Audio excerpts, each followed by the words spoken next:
नमस्कार दोस्तों, आइए हम लोग आज की अपनी इस क्लास में ज्योमेट्री चैप्टर होता है।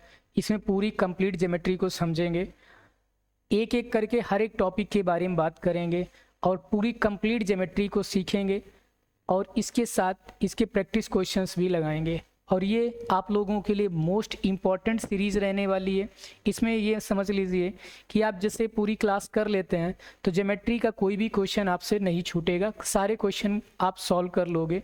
आप कोई भी पेपर देने जा रहे हो किसी भी एग्ज़ाम का, ये पर्टिकुलर किसी भी एक एग्ज़ाम को लेकर नहीं है। आप ऐसे समझ लीजिए कि ये कंप्लीट ज्योमेट्री है, जिसमें भी ज्योमेट्री आती है वो समझ लीजिए आप यहाँ से सारे क्वेश्चन को कंप्लीट कर लेंगे। क्या क्या पढ़ना इस ज्योमेट्री चैप्टर में हम आपको समझा रहे हैं कि क्या क्या टॉपिक्स हैं, उनको डिवाइड किया गया है। 5 चैप्टर्स में इसको डिवाइड किया गया है। पांचों चैप्टर्स में इसको क्या किया गया है, डिवाइड किया गया है। सारे चैप्टर्स को एक एक करके हम लोग समझ लेंगे, ठीक है। तो देखो पहला क्या है, पहला हम लोगों को समझना है लाइन, एंगल और प्लेन। लाइन क्या होती है, एंगल क्या होते हैं, प्लेन क्या होती है, प्लेन जगह के बारे में उसको जानेंगे। फिर उसके बाद ट्राइंगल को समझेंगे, त्रिभुज के बारे में, ट्राइंगल कैसे होते हैं उन सभी चीज़ों को समझेंगे ट्राइंगल के बारे में। फिर उसके बाद आप क्या सीखोगे, क्वाड्रिलेटरल के बारे में समझोगे, चतुर्भुज के बारे में आपको बताया जाएगा। चतुर्भुज के बाद हम लोग समझेंगे पॉलीगॉन्स के बारे में, क्या पॉलीगॉन किसको कहते हैं उसको कंप्लीट करेंगे। उसके बाद आप सीख रहे होंगे सर्कल एंड लोसाई यानी लोकस। सर्कल और लोकस के बारे में हम लोग समझेंगे क्या होता है। इसके अलावा जो भी और चीज़ें बचेंगी मिक्सलेनियस वाला वो कॉन्सेप्ट क्लियर होगा।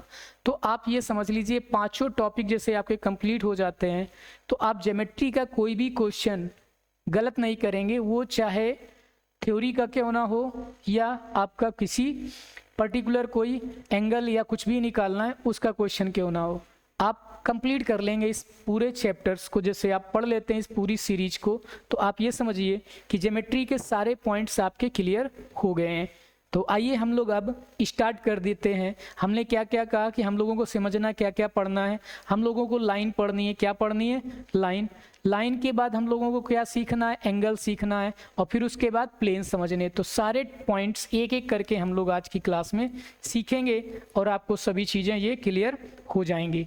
तो चलते हैं, स्टार्ट करते हैं अपनी आज की इस क्लास को। आते हैं, स्टार्ट करते हैं पॉइंट से। सब कोई जानता है पॉइंट किसको कहते हैं। ये पॉइंट देखो, ये जो क्वेश्चंस हैं ये थ्योरी टाइप में ऑब्जेक्टिव में पूछे जाते हैं, ठीक है। तो आपको हर चीज़ के बारे में नॉलेज होना चाहिए कि पॉइंट क्या होता है और लाइन क्या होती है, लाइन सेगमेंट क्या होती है, रे क्या होती है, सारी चीज़ें, ठीक है। तो आप देखो यहाँ पे पॉइंट, जैसे ये लिखा मैंने पॉइंट ऐसे बना दिया, ये पॉइंट होता है, इसको पॉइंट कहते हैं। मतलब आप जैसे देखे हो ना कहीं पॉइंट रखते हो ऐसे ऐसे करके, तो कितने भी पॉइंट आप ऐसे बना सकते हो, तो इनको हम क्या कहते हैं, पॉइंट कहते हैं। जो पॉइंट होती है उसकी डेफिनेशन क्या होती है, the figure of which length breadth and height. इसकी क्या, जो पॉइंट होता है ना तो उसकी लेंथ होती है, ना ही उसका ब्रीथ होता है और ना ही उसकी हाइट होती है, यानी कुछ भी इसमें नहीं होता है। आप ये समझ लीजिए length breadth and height can not be measure is called a point. जिसको मीजर नहीं की जा सकती, जिसकी लेंथ नहीं मीजर कर सकते हो, जिसका हाइट नहीं मीजर कर सकते हो, जिसकी आप ब्रीथ नहीं मीजर कर सकते हो, उसको हम क्या कहते हैं, पॉइंट कहते हैं, ठीक है। तो इस तरीके से डॉट बना के ऐसे लिख दिया जाता है, इसी को हम क्या बोलते हैं, पॉइंट कहते हैं। क्लियर है, आई होप आपको ये चीज़ क्लियर हो गई कि पॉइंट किसको कहते हैं। ओके, अब हम लोग समझेंगे कि लाइन के बारे में, कि लाइन क्या होती है, लाइन को जानेंगे, लाइन किसको कहते हैं। पॉइंट आई होप आपको क्लियर हो गया होगा। अब हम लोग क्या जानेंगे, लाइन। तो लाइन आप किसको कहेंगे, जो आपने देखा है कि लाइन क्या है, लाइन इस तरीके से, जैसे हम एक रेखा ऐसे खींच दे इस तरीके से, इसको आप लाइन बोलोगे। लाइन में क्या होती है कि इस तरीके से एरो आपको बनाना है। ये जो एरो है ये रिप्रेजेंट करता है इनफाइनाइट पॉइंट को। इनफाइनाइट पॉइंट का मतलब है कि इसका कोई एंडिंग पॉइंट नहीं है, ये कहीं तक भी जा सकती है, इस तरह से भी ये कहीं भी जा सकती है लाइन। तो आप ये समझिए कि इसका कोई भी एंडिंग पॉइंट नहीं है कि जहां पर ये फिनिश हो जाए, मतलब ये इनफाइनाइट पॉइंट तक जाएगी। तो ऐसी चीज को हम क्या बोलते हैं, लाइन। इसकी लेंथ होती है, जैसे कोई भी आप लाइन बनाते हैं, जैसे आप कोई भी लाइन बना लें तो इसकी लेंथ होगी, इसकी ब्रेथ नहीं होती है। तो जो लाइन होती है, a line is made up of infinite number of point. ये इंपॉर्टेंट लाइन है कि जो इसमें पॉइंट होते हैं इस लाइन में, वो बहुत सारे पॉइंट होते हैं कि देखो हम क्या आपसे कह रहे हैं कि जैसे आप इस तरीके से मिलाएं पॉइंट्स को, तो ऐसे करके मिलाने से क्या फॉर्म होती, एक लाइन बनती। तो एक लाइन में इनफाइनाइट नंबर ऑफ पॉइंट्स होते हैं, अनंत बिंदु होते हैं, ठीक है। And it has only length, इसमें सिर्फ और सिर्फ लंबाई होती। It does not any thickness या विड्थ या हाइट वगैरह कुछ भी नहीं होता है। एंडलेस होती है, मतलब ये लाइन कहीं खत्म नहीं होती। Can be exerted in the both direction, दोनों डायरेक्शन में ये चल सकती है। तो जैसे आप लाइन को देख रहे होंगे कि इस तरीके से जो हमारी ये लाइन है, और एक लाइन को आपको रिप्रेजेंट करने के लिए जैसे आप लाइन बनाते हैं, यहाँ पर मान लो एक लाइन बना ली, तो जैसे इस तरीके से हमने एक एरो इधर बना देते हैं और यहाँ पर नाम दे दें ए और ये दे दें बी। तो एक लाइन को रिप्रेजेंट करने के, प्रदर्शित करने के लिए ए बी को ऐसे एरो बनाया जाता है ऊपर, और ये प्रदर्शित करता है किसी एक लाइन को। आई होप आप समझ गए होंगे कि लाइन को रिप्रेजेंट करने के लिए आपको क्या करना है, कोई जो लाइन दी गई उस पर एक एरो बनाकर बना देना है। तो इस तरीके से आपको ये चीज हो गई कि ये लाइन किसको कहते हैं। आई होप क्लियर हो गया होगा कि लाइन के बारे में आपको, कि लाइन हम किसको कहते हैं, लाइन क्लियर हो गई होगी। अब लाइन के बाद आपको समझना है लाइन सेगमेंट। क्या समझना है, लाइन सेगमेंट। यहाँ पे देखिए लाइन सेगमेंट की डेफिनेट लेंथ होती। सिर्फ इसमें क्या देखो, लाइन में लेंथ होती लेकिन उसकी निश्चित लेंथ नहीं होती कि कितनी दूर तक जा सकती। और लाइन सेगमेंट में क्या होता है कि इसकी कुछ पॉइंट से डिस्टेंस होती, कुछ लेंथ होती। जैसे मैंने ले लिया ए एंड यहाँ पे ले लिया बी, तो यहाँ पर डॉट, मतलब ये आप समझ लीजिए इसका फिनिशिंग पॉइंट है, यहाँ के आगे ये नहीं जा सकती। इसको कह सकते हो कि मान लो जैसे 10 सेंटीमीटर की लाइन है, तो एक्चुअल में इसकी ये लेंथ है, ये 10 सेंटीमीटर क्या है, इसकी लेंथ है। और आप ये समझिए कि जैसे जब लाइन सेगमेंट की बात कर रहे हैं हम, तो इसकी लेंथ 10 सेंटीमीटर ही है, तो ये कोई पर्टिकुलर डिस्टेंस को मेजर कर रही है। और लेंथ जो लाइन होती है उसमें पता ही नहीं है कितनी लेंथ तक ये जाएगी। जैसे आप मान सोच लीजिए कि सन से कोई रे निकलती है या कोई किरण निकलती है वहां से सन से, तो उसमें बहुत सारी रे निकलती होंगी, तो रे के बारे में फिलहाल बात करेंगे। लेकिन लाइन में एक ऐसा पॉइंट नहीं होता है कि दोनों तरफ ओरिजिन चलता है, इसमें दोनों तरफ फिनिशिंग पॉइंट होता है, एंड पॉइंट होता है, उसको हम लाइन सेगमेंट कहते हैं। क्या कहेंगे, लाइन सेगमेंट कहेंगे। आई होप क्लियर हो गया। इसमें एक डेफिनेट लेंथ होती है। A line segment has 2 and point, 2 and point होते हैं, but generally speaking line segment is called a line. वो लाइन सेगमेंट को ही लाइन कह सकते हो। तो इस तरीके से आपको चीज क्लियर हो गई होगी। लाइन सेगमेंट को हम कैसे दिखाते हैं, जैसे कोई लाइन सेगमेंट है तो ए बी लिखोगे और इसके ऊपर ऐसे बना दोगे, तो यानी ये क्या है, ये आप समझ सकते हो कि लाइन सेगमेंट को रिप्रेजेंट कर रहा है ये पॉइंट, ठीक है। आई होप ये क्लियर हो गया होगा कि ये लाइन सेगमेंट की बात कर रहा है, लाइन सेगमेंट की बात कर रहा है, ठीक है। अब आते हैं रे की बात करते हैं। किसकी बात करते हैं, रे की ना। तो जो रे होती है उसको आप समझिए, रे में क्या होती है कि इसका एक तरफ ओरिजिन पॉइंट होता है, मतलब ऐसे कह सकते हो एक जगह से निकलती है और दूसरी तरफ इसका एंडिंग पॉइंट नहीं होता है। इतना तो पता, जैसे सन से रे निकल रही है या कोई सी लाइट है, उस लाइट से रे निकल रही है, तो कहीं से जब लाइट निकलती है रे, तो उसमें ओरिजिन क्या हो जाएगा, ओरिजिन आपके घर में जो CFL लगा है या जो बल्ब लगा है, वहां से जो उसकी लाइट की जो रे आ रही है, वो आप उसका कह सकते हो कि ओरिजिन है CFL। सन से जो सन की रे आती है वो सन का ओरिजिन होगा। तो यानी एक उसका एंडिंग पॉइंट है, लेकिन आने का उसका कोई एंडिंग पॉइंट नहीं है, ये कहीं तक जा सकती, अनंत तक। क्या हो सकती है इसकी, अनंत तक। तो इस चीज को हम रे कहते हैं। ऐसी कंडीशन को हम क्या कहते हैं, रे कहते हैं। ये मान लो जैसे ए पॉइंट है ओरिजिन और बी इसका एंडिंग पॉइंट है, मतलब एंड नहीं है, अंत तक चल रहा है। कहाँ तक जाएगा, इनफाइनाइट पॉइंट होगा कहीं पे। तो आप रे को किससे प्रदर्शित करते हैं, रे को जो आप रिप्रेजेंट कर रहे होंगे तो वो रिप्रेजेंट करेंगे ए बी, ऐसे लिखेंगे और इसके ऊपर ऐसे एक तरफ एंडिंग पॉइंट दिखाएंगे और एक तरफ एरो बना देंगे। तो ये प्रदर्शित करेगा आपको किसको, रे को। तो आई होप आपको पॉइंट्स, लाइन, लाइन सेगमेंट्स और रे ये तीनों क्लियर होंगी। बाकी यहाँ पर आप डेफिनेशन देख सकते हो, लिखी है, infinitely in one direction from any given point, किसी भी गिवन पॉइंट से एक डायरेक्शन में जब वो बढ़ती है उसको हम क्या कहते हैं, रे कहते हैं, एरो वगैरह। तो समझ गए होगे, ये चीज़ क्लियर हो गई हो, आगे चलते हैं।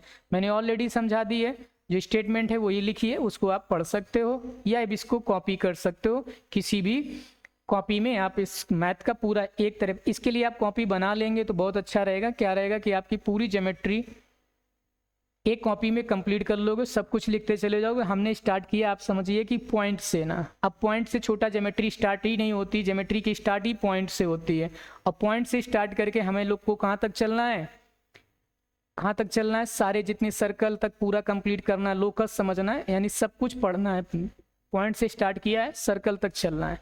तो आप ये समझिए कि कंप्लीट ज्योमेट्री है और ये पूरी सीरीज होगी, आपको कंप्लीट करना है।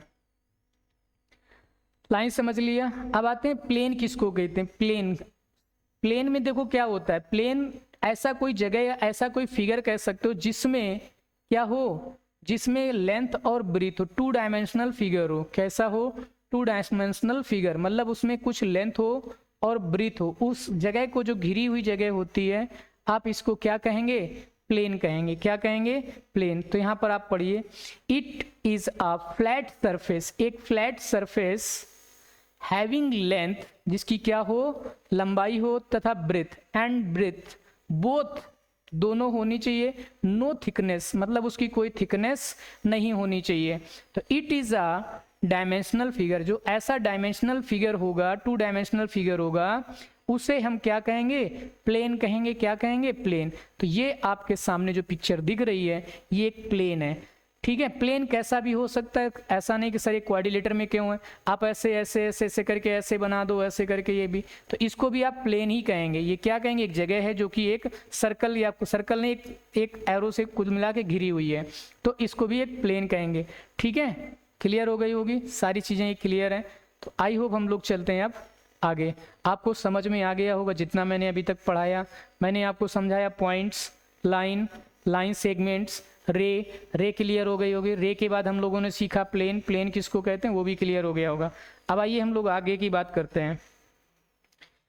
आगे आपके सामने एक एक चीज करके हमने समझाई है। प्लेन पहले समझ लिया, अब इसके अब हम लाइन के पैटर्न को समझेंगे। लाइन, एक लाइन होगी, बहुत सारी लाइन क्या हो सकती हैं, निकल सकती हैं। और जब बहुत सारी लाइन कहीं से निकलती हैं तो वो कुछ लाइन पैरेलल हो सकती हैं, समांतर जिसको कहते हो। तो देखो अब हम लोग पॉइंट्स को समझेंगे, किसको, पैरेलल्स को। पैरेलल लाइन किसको कहते हैं, जैसे आप देखिए कि आप क्या करें कि दो लाइन बना लीजिए, एक ऐसे बनाई और एक इस तरीके से एक लाइन बना लिया ऐसे। ठीक, अब ये जो पैरेलल लाइंस होती हैं, तो आप उस चीज को समझो कि इनकी जैसे कॉपी में जो लाइन बनी होती हैं, वो कॉपी वाली जो लाइन होती है उनके बीच का जो गैप होता है वो सेम होता है। चाहे कॉपी में लाइन बनी हो, रजिस्टर्स में हो, या रेल की जो पटरियां होती हैं उनके बीच का जो गैप होता है वो भी कैसा होता है, सेम होता है। तो इन दोनों के बीच की जो दूरी है, डिस्टेंस है, वो हर पॉइंट पर कैसी होनी चाहिए, सेम होनी चाहिए। कैसी होनी चाहिए, सेम होनी चाहिए, यानी हर एक पॉइंट पे कहीं पर अलग नहीं होनी चाहिए। तो ऐसी लाइंस को हम पैरेलल लाइन बोलते हैं। जैसे मान लो ये एल लाइन है और इस लाइन को हम बोल दें कि ये एल और ये एम लाइन है, और हम कहें कि ये पैरेलल है, और पैरेलल का सिंबल हमेशा ऐसे सीधा ऐसे करके दो डंडे दिखाए जाते हैं। तो ये हम बताते, सिंबल बना है यहाँ पे, तो ये पैरेलल लाइन को रिप्रेजेंट करता है। पैरेलल लाइन कैसे आप दिखाओगे कि एल समांतर, हिंदी में समांतर कहते हैं, समांतर लाइन है, एल पैरेलल है किसके, एम के ना। तो इस तरीके से आप इसको दिखा सकते हैं कि दो लाइन एक दूसरे के कैसी हैं, ये पैरेलल लाइंस हैं। आई होप ये चीज़ क्लियर हो गई होगी, इसमें किसी को दिक्कत नहीं हुई होगी। तो हमने क्या कहा कि आप यहाँ पर ने आपने क्या देखा कि जब दो लाइन है उन लाइंस के बीच की दूरी समान हो तो उसे हम क्या कहते हैं, पैरेलल लाइंस कहते हैं। देखिए, two lines lying in a plane and having no common intersecting point, मतलब कोई भी उनमें कॉमन, यानी कि इसको आप कितना भी बढ़ाएंगे कहीं पर मीट नहीं, यानी कहीं नहीं मिलेंगी, पैरेलल लाइंस कहेंगे उनको। क्या कहेंगे, parallel lines. And the distance between two parallel lines is constant, जो उनके दोनों के बीच की दूरी होगी वो कांस्टेंट होगी। कांस्टेंट मतलब कहीं चेंज नहीं होगी, सेम डिस्टेंस होगी पूरे फिगर में, मतलब जितनी भी लाइंस हैं उसके बीच की जहाँ तक बढ़ाओगे वहाँ तक की दूरी आप उसको क्या कहेंगे कि इक्वल होगी और वो लाइंस आपकी कैसी होंगी, पैरेलल, समांतर होंगी। आइए उसके बाद हम लोग समझते हैं परपेंडिकुलर। परपेंडिकुलर लाइंस के बारे में जानेंगे, परपेंडिकुलर क्या होता है इसको समझेंगे। परपेंडिकुलर के बारे में हम लोग को जानना है। लाइन आप समझ गए होंगे, पैरेलल लाइंस को मैंने बता दिया आपको, लाइन, रे सभी हम लोगों ने सीख लिए हैं, ठीक है। अब आपसे पूछ रहा हूँ एक सवाल, इसका आप कमेंट में ज़रूर आंसर करिएगा। जैसे आपने यहाँ तक वीडियो देखा है तो आप ज़रूर क्वेश्चन का आंसर दे सकते हैं। बताएंगे आप एक वृत्त यानी सर्कल में कितने पॉइंट होते हैं। आपका क्वेश्चन है कि एक वृत्त होता है, एक सर्कल होता है, और उस वृत्त में कितने पॉइंट होते हैं, उसका आपको आंसर कमेंट में टाइप करना है। परपेंडिकुलर लाइन, देखिए दो लाइन है, एक लाइन आप समझ लीजिए ऐसे कोई बना दी, सीधी नहीं बनी है,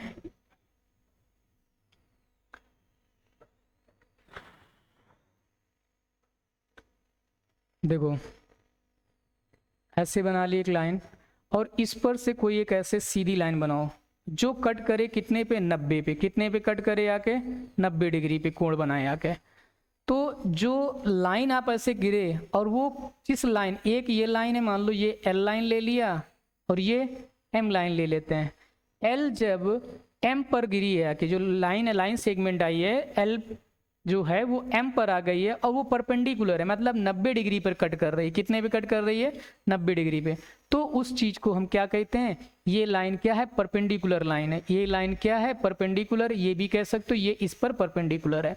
तो एक दूसरे की परपेंडिकुलर का साइन कुछ ऐसे करके, ऐसे साइन होता है, ये परपेंडिकुलर का साइन होता है। जैसे मैं लिखूंगा एल जो है वो परपेंडिकुलर है किसके, एम के ना। तो इस तरीके से आप इसको रिप्रेजेंट कर सकते हो। तो आई होप इस समझ गए होगे परपेंडिकुलर किसको कहते हैं, ठीक है।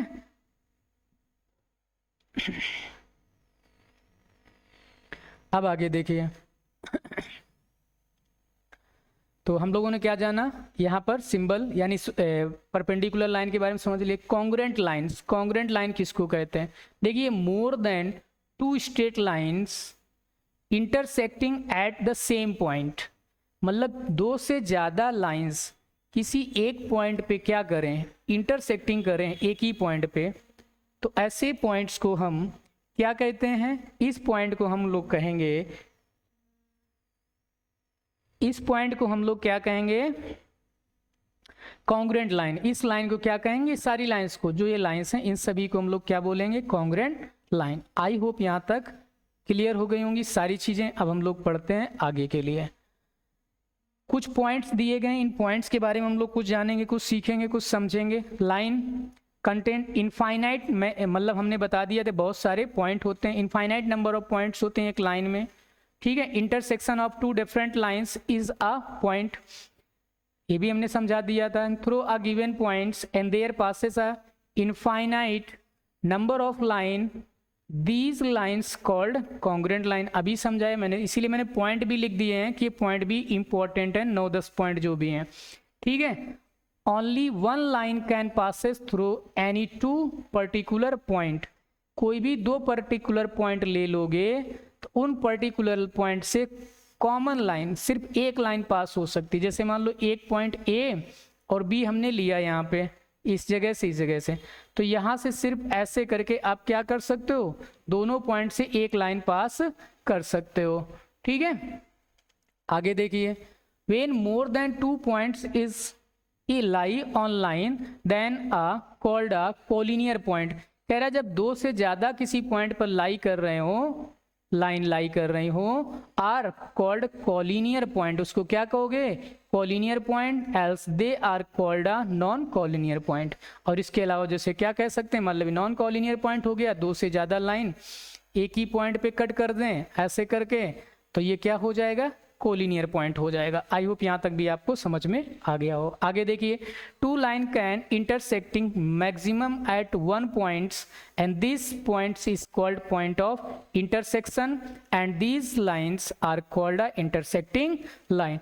दो लाइन है ऐसे कट कर रही हैं तो इसको बोलेंगे इंटरसेक्टिंग पॉइंट। क्या बोलोगे, two line can intersecting minimum at one point, मतलब एक पॉइंट पे कट कर रही हो तो उसे क्या कहोगे, पॉइंट को आप कहोगे इंटरसेक्टिंग पॉइंट, और लाइन को क्या कहेंगे कि ये जो एल और एम लाइन है वो इंटरसेक्टिंग लाइन है। आई होप यहाँ तक आपको चीजें क्लियर हो गई होंगी। आगे समझते हैं हम लोग। There are an infinite number of planes which passes through a single particular point, मतलब इनफाइनाइट नंबर ऑफ प्लेन, मतलब एक पॉइंट से बहुत सारे प्लेन पास किए जा सकते हैं। प्लेन क्या होता है मैंने अभी समझाया था, ठीक है।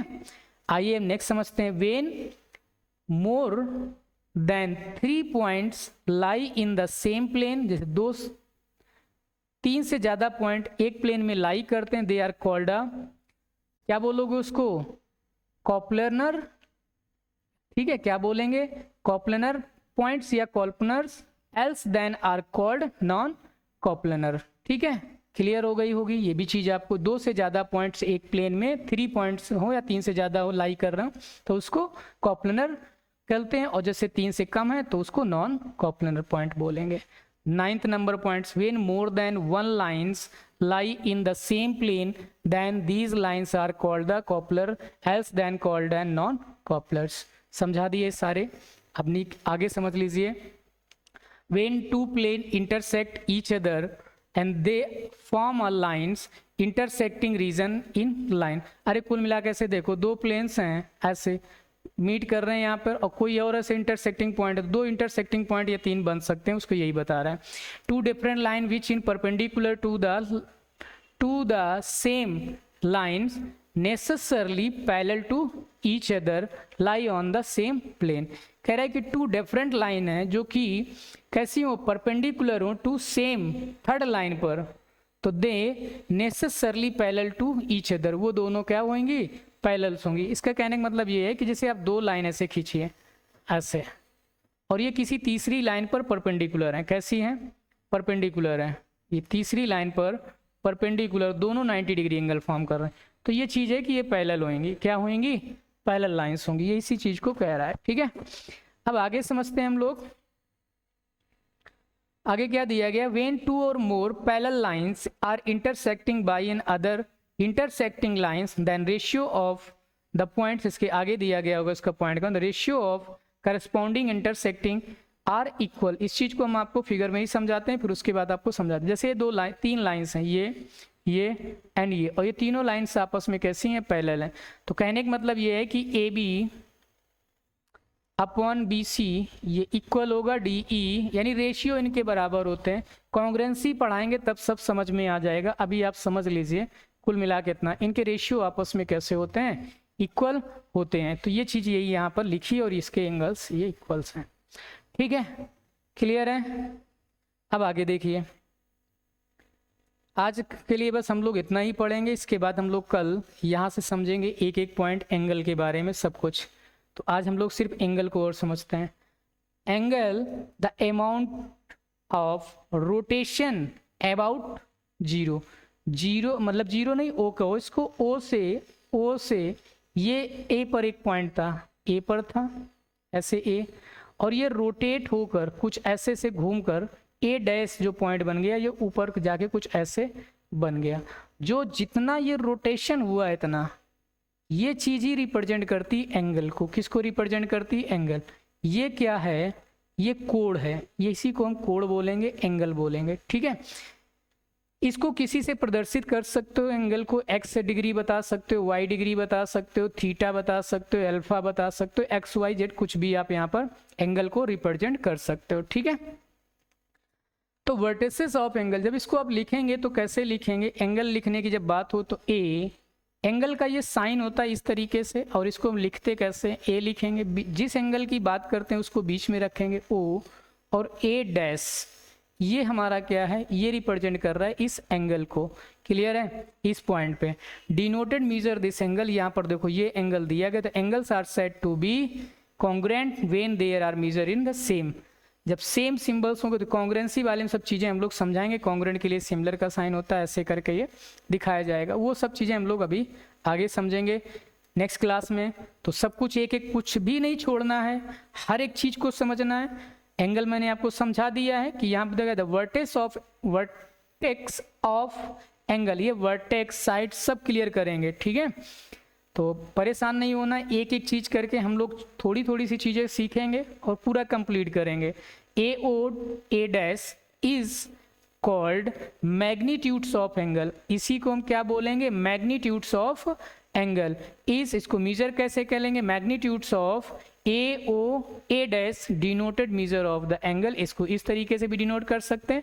आई होप ये सारी चीजें आपको क्लियर हो गई हैं कि एंगल कुल मिला के क्या है, कि जैसे कोई भी लाइन है और ये इसी से कोई लाइन रोटेट होके ऐसे फॉर्म हो जाए, तो इस जगह के ये जो चीज़ें फॉर्म होती है इसी को हम क्या बोलते हैं, एंगल। यानी कितने एंगल्स पर कोई चीज़ बन रही है, इसे हम क्या कहेंगे, एंगल कहेंगे, ठीक है। अब यहाँ पर हम लोग एंगल कौन से, एक्यूट एंगल होते हैं, राइट एंगल्स होता है, ऑब्ट्यूज एंगल होता है, स्ट्रेट एंगल्स होता है, रेफ्लेक्स एंगल होता है, कॉम्प्लीमेंट्री एंगल, सप्लीमेंट्री एंगल, सब कुछ सीखना है कल की क्लास से, ठीक।